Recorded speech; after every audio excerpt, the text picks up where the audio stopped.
সুপ্রিয় শিক্ষার্থী, আমি তোমাদেরকে আজকে শেখাব অনুশীলনী 1-এর 9 নম্বর অঙ্কের ক নম্বর অঙ্ক। এখানে আছে √5 একটি অমূলদ সংখ্যা, অর্থাৎ আমরা একটা প্রমাণ করব √5 একটি অমূলদ সংখ্যা। তো আমরা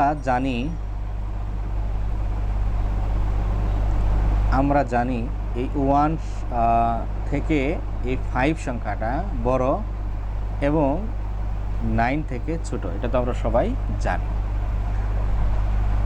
এখন যদি আমরা এই সবগুলো অংশকে আমরা বর্গমূল করি তাহলে দাঁড়ায় √1 লেস দেন √5 লেস দেন √9,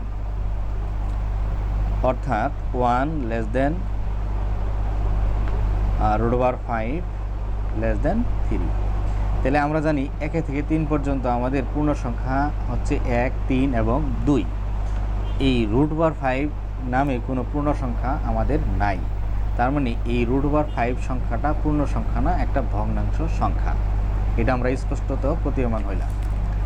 এখন আমরা প্রথমে ধরে নিব যে √5 একটি মূলদ সংখ্যা। এখন √5 একটা মূলদ সংখ্যা ধরে নিয়ে যদি আমরা প্রমাণ করতে পারি মূলদ সংখ্যা, তাহলে তো মূলদ সংখ্যাই। আর যদি প্রমাণ না হয় তাহলে অবশ্যই সেটা কি অমূলদ সংখ্যা হয়ে যাবে।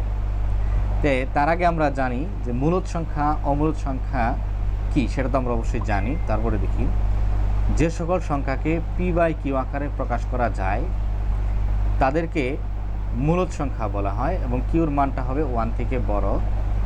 এবং এই p এবং q একটা পরস্পর সহমৌলিক সংখ্যা। সহমৌলিক সংখ্যা তারা কারা? সহমৌলিক সংখ্যা হলো যে যাদের মধ্যে কোনো কমন উপাদান নাই, কমন উৎপাদক নাই, তাদেরকে বলা হয় পরস্পর সহমৌলিক সংখ্যা। যাই হোক, প্রথমে ধরে নিলাম,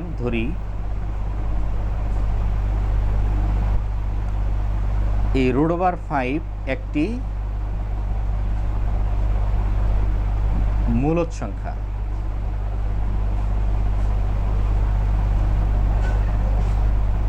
মূলদ সংখ্যা যদি √5 মূলদ সংখ্যা হয় তাহলে আমরা লিখতে পারি √5 সমান সমান হচ্ছে p/q, যেখানে p/q হচ্ছে আমার কি সহমৌলিক সংখ্যা এবং কিউটা হচ্ছে 1 থেকে বড়। এবার দেখি আমরা এখানে যদি আমরা উভয় পক্ষকে বর্গ করে দিই তাহলে √5 হোল স্কয়ার সমান p/q হোল স্কয়ার, তাহলে দাঁড়ায় তোমার 5 সমান হচ্ছে p² বাই হচ্ছে q²। এখন উভয় পক্ষে যদি আমরা q দ্বারা গুণ করি তাহলে দাঁড়ায় 5q সমান হচ্ছে p² বাই হচ্ছে q²। q এখানে আমরা খেয়াল করি যে এখন এই কিউর মানটা হচ্ছে 1 থেকে বড়। এখন এই কিউর মান যেহেতু 1 থেকে বড়, কিউর যে কোনো মানের জন্য যে কোনো মানকে যদি আমরা 5 দ্বারা অর্থাৎ 5 দ্বারা গুণ করি তাহলে সেটা স্পষ্টত কী হয়? পূর্ণ সংখ্যা হয়। অপরদিকে এই p এবং q পরস্পরের সহমৌলিক সংখ্যা হওয়ার কারণে এই p এবং qর মধ্যে কোনো সাধারণ উৎপাদক বা গুণনীয়ক নাই। যেহেতু p এবং qর মধ্যে কোনো সাধারণ উৎপাদক বা গুণনীয়ক নাই, সুতরাং এই p²/q অবশ্যই কি পূর্ণ সংখ্যা হতে পারে না। তাহলে এই 5q একদিকে হচ্ছে আমাদের স্পষ্টত পূর্ণ সংখ্যা, অপর দিকে হচ্ছে p²/q ভগ্নাংশ সংখ্যা। তাহলে আমরা কি লিখতে পারি বা বলতে পারি যে একটা পূর্ণ সংখ্যা আর একটা ভগ্নাংশ সংখ্যা সমান? অবশ্যই না। তাহলে এখানে আমরা লিখতে পারি অতএব 5q স্পষ্টত পূর্ণ সংখ্যা,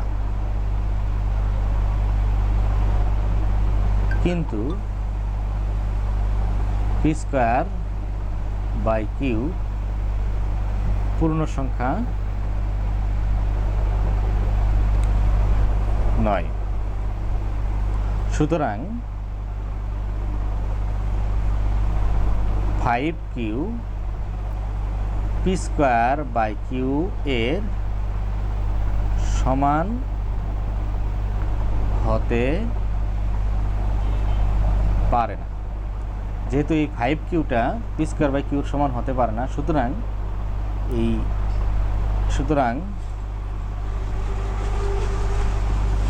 এই root over 5 P by Q এর সমান হতে পারে না।